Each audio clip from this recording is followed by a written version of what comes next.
The city of Rochester was told in very, very plain English what does not work for the investor, what is keeping us from being able to do business, what's slowing down the process, what's making life difficult for us, and what's keeping investors from continuing to buy.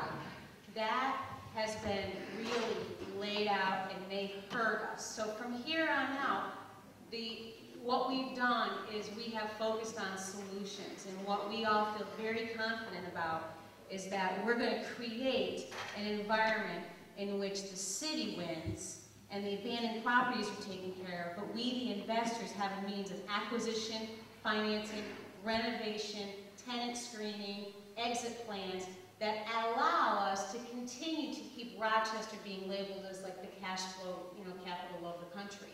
So I ask you, when you come to the task force people, when you come to Leo, when you come to Bob, that from here on out, this is solution oriented, that we are now working together for solutions, because we've all made a livelihood in the city of Rochester, and we all want this to continue. If the mayor's going to come back in October, we have a lot of work to do, and we're going to need additional help. So I'm going to ask Leon to stand up again, and Bob to stand up again. Carol Wheeler came. These are the people that when we go outside to have coffee, if you have ideas or want to be part of the solution, these are the people you need to see. So now is the time where people have been asking what Freedom First has been doing and haven't heard too much from what's going on. This is where we really kind of want the rubber to meet the road, and it's not going to happen unless you guys get involved and you're part of the solution. I'm off my soapbox.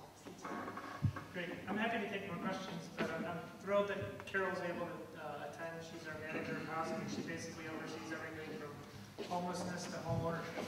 So, any questions? Yes.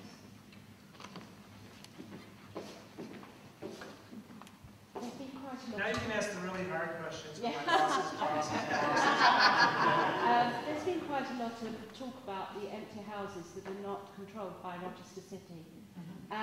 Considering that most of these now represent quite a health hazard, they're a magnet for drug users and dealers and this sort of thing, I can't understand why Rochester can't have some sort of compulsory purchase on these properties in order to return them into the city, so that then people such as myself and the rest of the investors here can then put in bids to renovate them and return them to the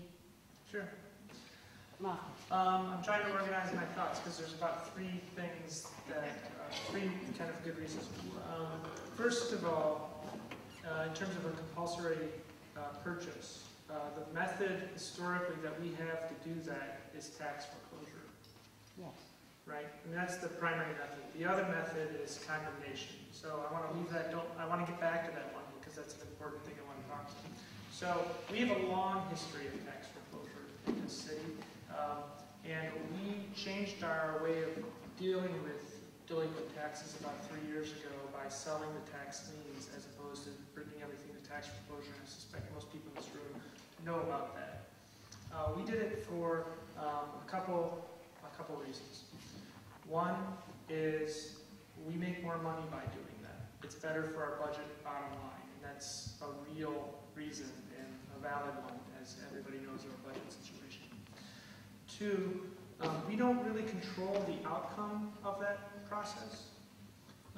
When things go into tax foreclosure, the first thing that happens is there's a judicial tax sale, right? And there's the public, I suspect many people in this room really understand it, but the public thinks that we have some control over that process. But in fact, that's a process where basically anyone can buy any of the properties. And that works great for investors like yourself. But it also works great for the drug dealers who are buying things for cash, and the really terrible investors, and the real problems that we're having with investors.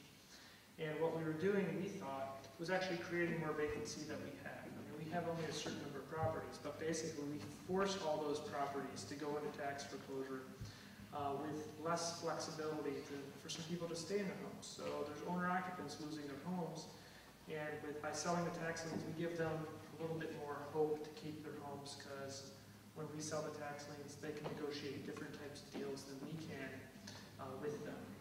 And the third reason is that we would take about half of those homes. So a typical year near the end of the tax foreclosure process was that 600 properties I should say, would go into the tax foreclosure or judicial sale. The city would wind up with 300. And we would get 300 properties to deal with.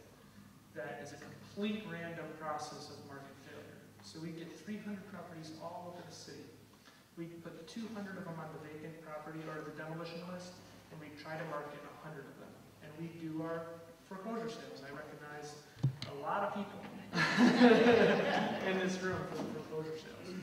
And some of that was good, but half of those sales failed. Half the people who bought the homes at those sales did not achieve a C of O. And we took them back and we tried again. And it was an enormous effort. It cost the city a lot of money, a lot of staff time. And again, it was a complete random process. So the other hope with the sale of the tax liens is we control our destiny a little bit.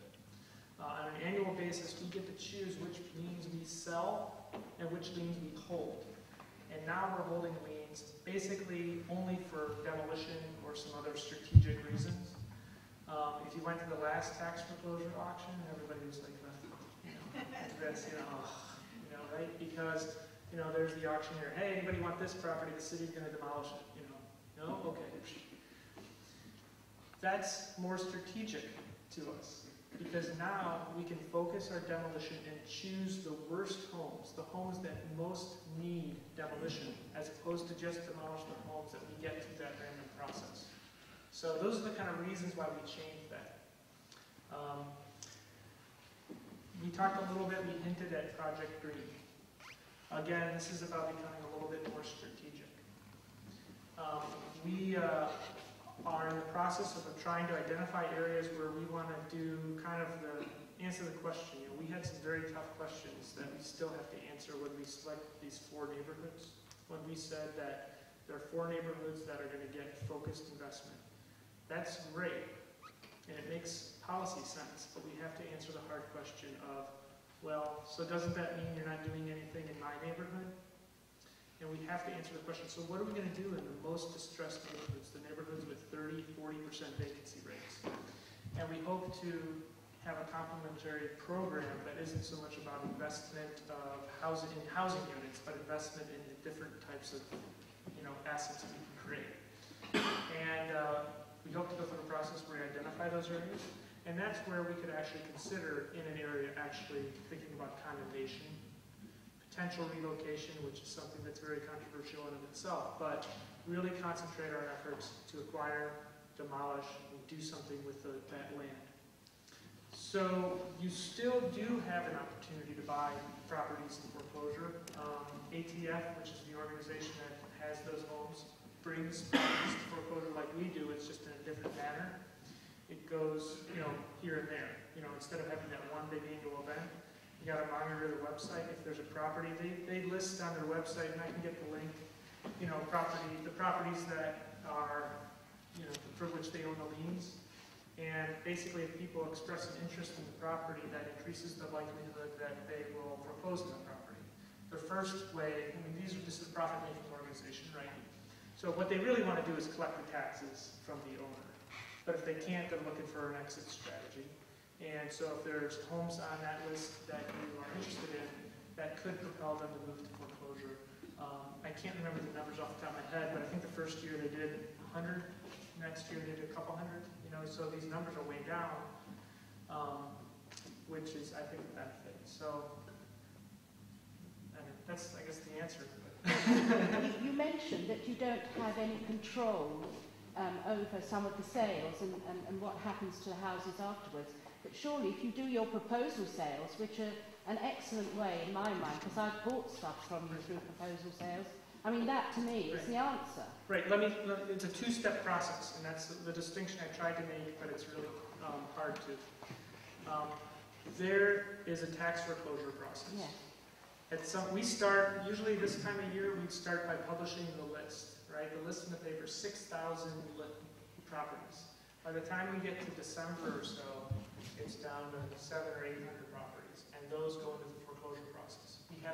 We host a tax foreclosure judicial sale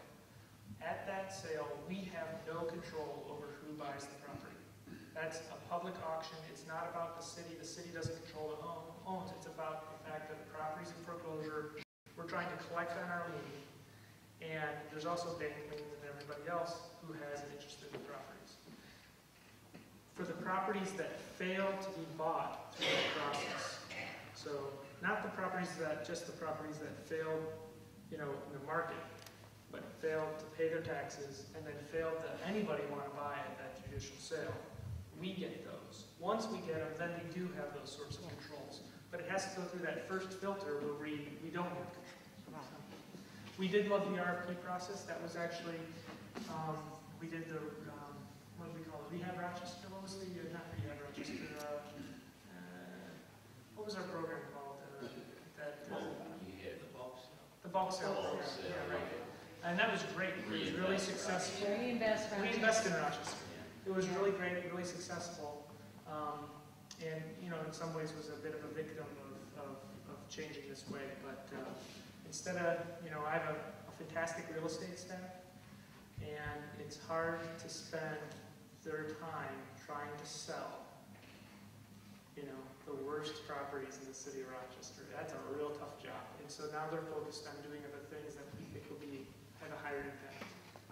So those are the reasons for good and bad, but it's not all just good. No. I recognize that.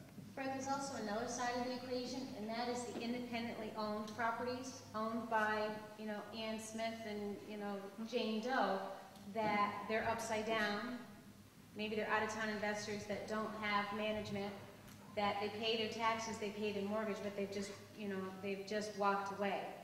Or they're just going to allow the bank foreclosure process to take. So there's certain things, there's certain properties that are available that are abandoned, that are still in the independently owned segment. When this program is rolled out, we'll have a list of those properties, and that's where you, the investor, put your acquisition strategies to work. That's why we have small groups, because we talk about those types of things. So there is a whole other segment of independently owned houses that fall into that category that you talk about, of problematic houses that no one has any control over besides the homeowner in and of themselves. And for us to be able to contact them and acquire that property directly from the homeowner. We're really, with this task force, we're dealing with basically a math problem, right? Let me give you an example. So you can buy one of these vacant properties that you just described. Let's say you can buy it for $15,000. Everybody's going to argue my numbers, but I'm just trying to illustrate the point. Let's say you can buy it for $15,000. In order to rehab it to the standards that we want to see, let's say that costs, $40,000, $50,000, whatever it is. Depends on the house, So you're up to $65,000. But this property is in Beechwood, and after you put that $65,000 property, I don't think I'm doing math right in my head, but whatever. When you put that $60,000 into that property, it is now appraised at $40,000, right? And you could get a mortgage on it for $30,000, right? That's the math problem. So that's where the city can step in to try to figure out a solution to that math problem, because we have funding and we can do things like get financing and grants.